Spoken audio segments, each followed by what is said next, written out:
Welcome to Conscious Wellness with Lori Ellis. Hi, I'm Lori, your host. This is the show where we dig deep. We rise above the noise, clear the clutter, and find out what really works. The positive, effective, and sustainable ways to create a healthier, happier, and stronger life. And I'm so excited to bring you this episode because I know you'll find value that you can apply today. And if you haven't yet, please click on the subscribe button. Please rate and review. Thank you so much, and I'll see you inside the episode.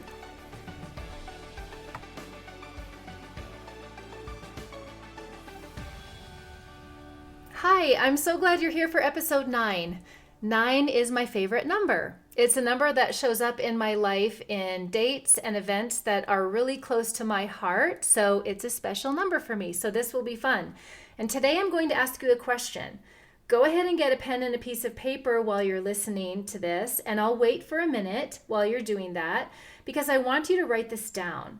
Writing something down is really powerful. It's one thing to think it, but it is much more powerful to write it down. And our brains are just so busy. So if you haven't listened to episode 2 about the brain versus mindfulness, go back and listen to episode 2. So the brain is super busy. It doesn't stop. It's not going to stop, and we don't want it to. It's doing what it does, just like our precious, beautiful, miraculous heart is beating consistently, and we want that to continue, of course. Then we just want our brain to continue, but we want to understand what it's doing and why. And this has everything to do with the question I'm going to ask you, so you'll understand why I'm talking about the brain. Okay, hopefully you have your pen and your paper. So here's the question, and it's a multi-part question. If you didn't have to worry about something being perfect, if you didn't have to make sure it was approved by everybody or aligned with other people's ideas or their opinions or their projections on your life, if you didn't have to concern yourself with how it was going to happen, what are 3 things that you want to show up in your life? What are 3 scenarios? What are 3 visions? What are 3 of your dreams? 3 goals that you want to see happen in your life. I want you to write down those 3 things. This is what we're talking about today. This is something I'm doing in my own life right now, actually, and we're talking about this in the core community membership too. In fact, we have a live call coming up on the 28th. So if you're hearing this before March 28th, think about joining us. And you can find the information in the show notes. You can go to my website and sign up there because we're talking about this in depth. And we're opening ourselves up to believing that we actually can receive all the things that we want. And we're reprogramming our brains to understand that it's okay to want, and it's okay to dream, and it's okay to receive these things that we want. And we don't have to hold them at arm's length from ourselves. So what do I mean by that? How many times have you shut yourself down mentally or emotionally when you start to think about the things you want? Because maybe those little voices in your brain, the back of your brain, the programming that's been installed like a program, like a software program that's running in our subconscious, how many times have those little voices come in and shut you down, telling you the reasons why it can't happen for you? When you know it can, you know all things are possible. And I know so many people in my life that are brilliant manifestors and gracious receivers. And they are also some of the most generous people that I've ever known because they truly believe that the receiving is for the purpose of being more generous. And I love that. But I also know people that don't even allow themselves to think about dreaming. They don't allow themselves to think about anything more than what they already see around them or what they already have. And so what's the difference? It all comes from a belief system. So let's go there for a second, because everything that we're currently living is because we believe that's what's possible. And of course we can argue that and we can say, no, we know there's so much more possible. We see evidence of that all around us, and we know that. And if we know that, then what is in the way of us receiving that and seeing that show up? Because we do know that all things are possible for those who believe, and there is so much more possible. And if we're really honest, we know we want more, and we know we want to be able to give more. I truly believe that we have a generous spirit and a generous soul that wants to give. But if we're holding ourselves back, then we can't give to that level that we want to give. Here's an example. If you're stuck in a job that you don't love, that's not serving your gifts and your talents, that barely pays the bills but takes up a lot of time, then you're not going to have the time to give the way you want to. You're not going to have the resources to give the way you want to. And if you're not allowing yourself the physical health that's available to you, the wellness that's available to you, regardless of age, by investing in that knowledge and that time and implementing the action to help yourself be healthier, then you're not going to be able to give from that level of generosity either. And we see that every day in people. We see people get stuck and distracted in their sickness, in their symptoms, and very sadly, we see people losing their physical lives too soon, and then they don't get to live out the rest of what they came here to do. And I've seen that so many times, and it saddens me, but it inspires me even more to continue to be good to my body, to make good choices, healthy choices, to be excited every day about living healthier and having the opportunity to continue to implement these action steps and these healthy habits in my life. And that all comes from a change in our belief system about what's possible. Because again, what we believe is possible, then we find the evidence of that to be true and we take the action steps accordingly. So you heard my story in episode 1, and if you haven't, you can go back to episode 1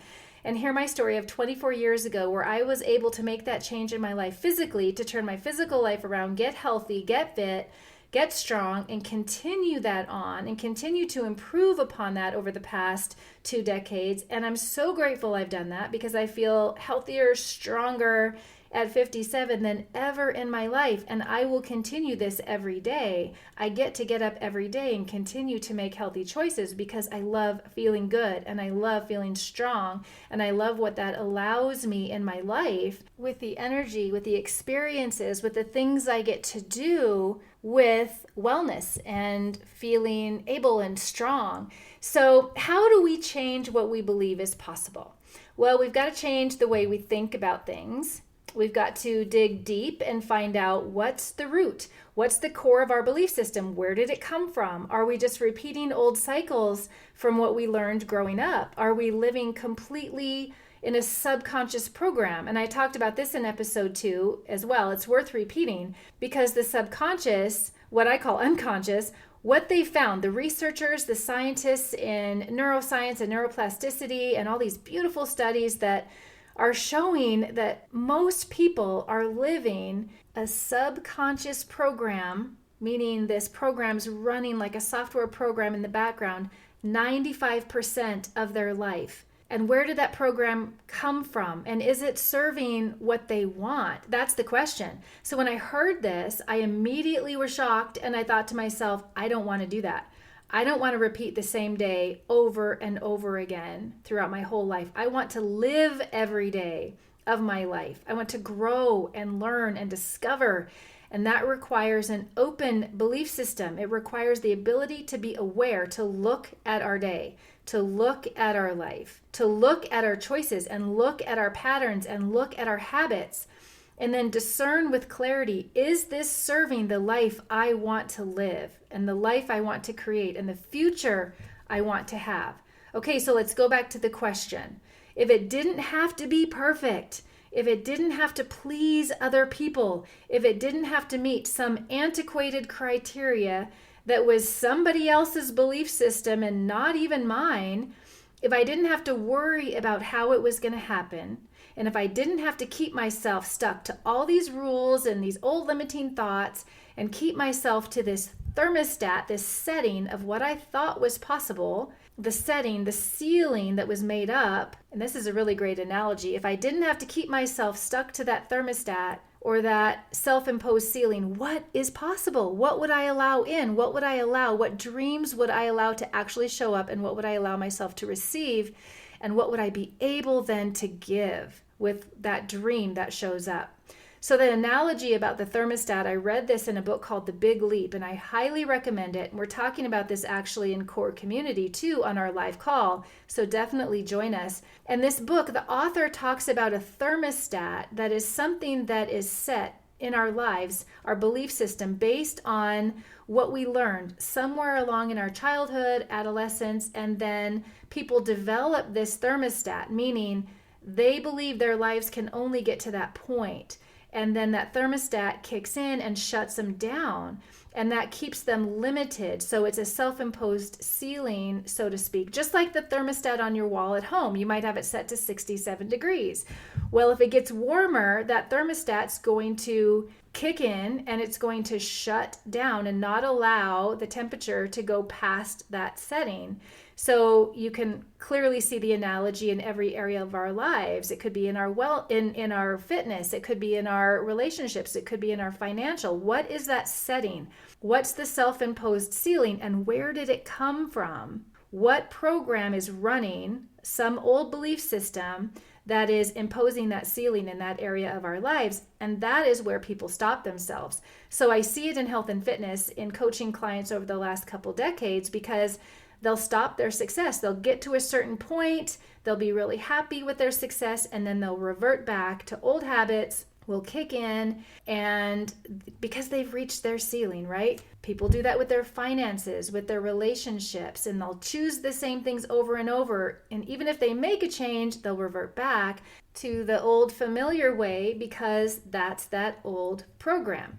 So we get the opportunity to become aware of that belief system and where it came from, and dig it out by the root if it's not serving us. The ones that no longer apply to the life that we want and the dream that we're asking for and we want to receive to show up in our lives, we reprogram that. And I'm currently working on that in a couple areas of my life. And so let's ask the question again. If I didn't have all the restrictions, if I released the old programming, if I got rid of the thermostat and the self-imposed ceiling, and I could let go of all the made-up reasons, what would I allow myself to do? What would I allow myself to be? How would I allow myself to live? What would open up for me if I open up my belief system to really believe and know that all things are possible, and I decide to change my thoughts?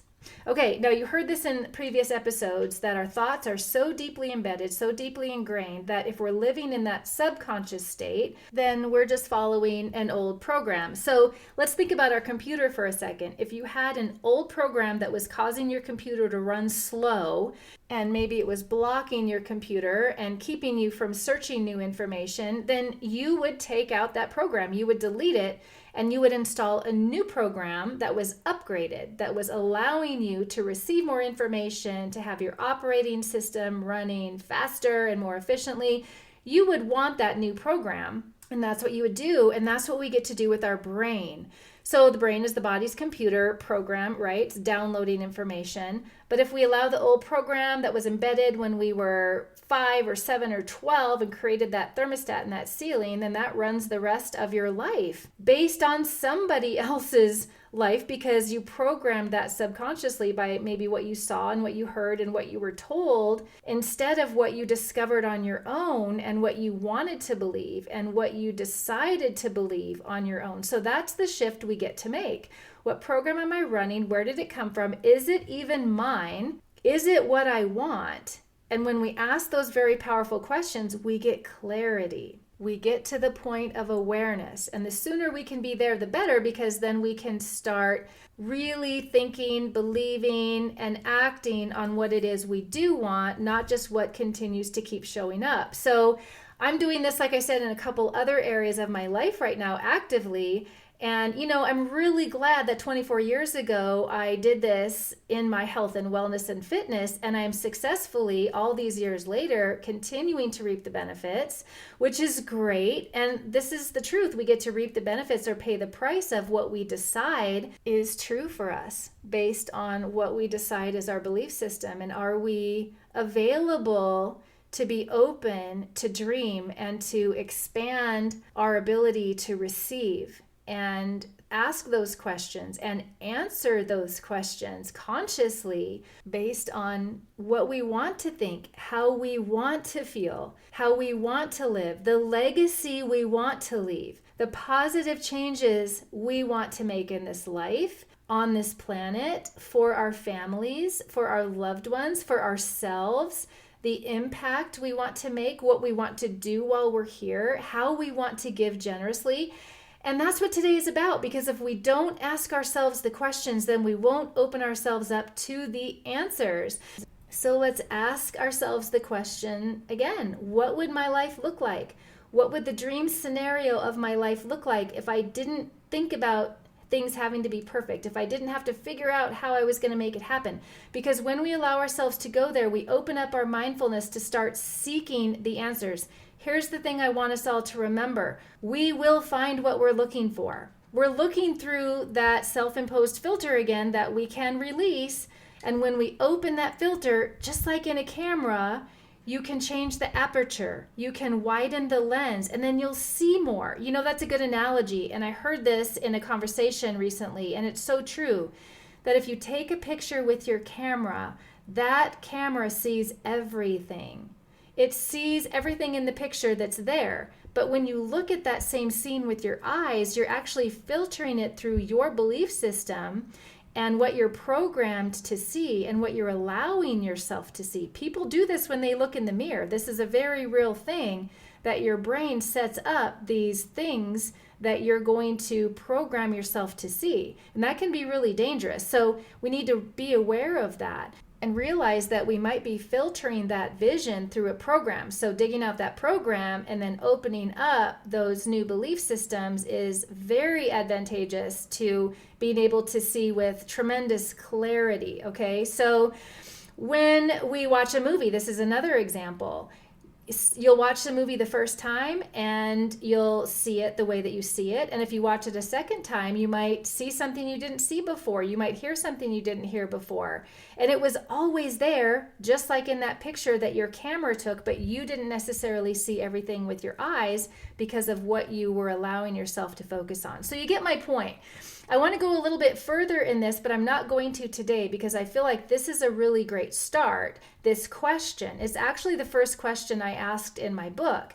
And it's funny too, because I'm actually re-editing my book a little bit. I removed the journal, separated it out, and it will be available separately. And I'm making a few other organizational changes, but the content is the same. It's a really good book and it will be released soon, and I'll let you know. But it's the first question I ask in my book, because if we don't start there, to truly open up to everything that's possible, because that's the whole picture, without you judging, without you minimizing, without you criticizing, without that program in your brain. So we get to reprogram what's possible at any moment and every moment. And that's true in all of our lives, and looking at every aspect of our wellness and where we want to improve, and being open to believe and receive that we can have that dream in our heart and that dream in our life. And that shows us that this wellness journey, this adventure, it continues our whole lives. And we get the beautiful experience of unfolding it every day in every area and realizing what's possible and getting into that place of wonder, and then allowing that receiving what you want, receiving what you've asked for. And I'm going to leave you with this because it's absolutely true. And we'll talk about this more in the future as well. And I've got excellent guests coming up that we're going to get into this really deeply with those. And those will be recorded in video too. Today's is just audio, but here's what I'm going to leave you with today. And I want you to really hear this, absorb this, and receive this. You can have everything you want, and you can do everything you came here to do, and you can give everything you came here to give if you will just be willing to give up the old belief that you can't have it or you can't do it. If you would be willing to give up the old, antiquated, limiting, untrue belief and open yourself up to the fact that all things really are possible, remind yourself you are more than worthy to receive everything you want and everything you want to do and give to this world, you'll be able to have, be, do, and give everything you came here for in this life. Okay, thank you for being here. I hope you've written down those 3 things that you want, those dreams, those scenarios for your life. I hope that you allow yourself to stay in that conscious state of believing. And when you find yourself slipping back into that subconscious state, then you can remind yourself, you can have the awareness, and you'll catch it in the moment and you'll say, oh, I know what's happening. And then you'll break free and you'll go back to the new vision and remind yourself. This takes practice and consistency. Just like we brush our teeth every day, just like we move our body every day, just like we choose what we eat every day we can choose the way we want to think, and we can reprogram those old thoughts and those old beliefs that are not serving the life we want to live. And we can replace them with the new thoughts that we want to think based on how we want to feel and what we want our life to be and what we came here to give, so that we can allow that dream to become a reality. All right, thanks for being here. I can't wait to see you in the next episode. I'm so happy you were here for this episode of Conscious Wellness. I hope you enjoyed it as much as we did. And if you like this show and you feel you're receiving valuable information and tools that you can apply to your life today, please share this with a friend. We want everyone to feel excited and intentional about their future. And we want you to get up every day feeling empowered to take positive action steps toward better wellness. If you haven't already, please subscribe and please rate and review. We're so grateful. And send us your questions. Let us know what topics you want to learn more about. You can send a message to info@elliswellness.com or the contact form at elliswellness.com, where you can also sign up for the newsletter. Thank you so much. Now go out there and have an amazing day.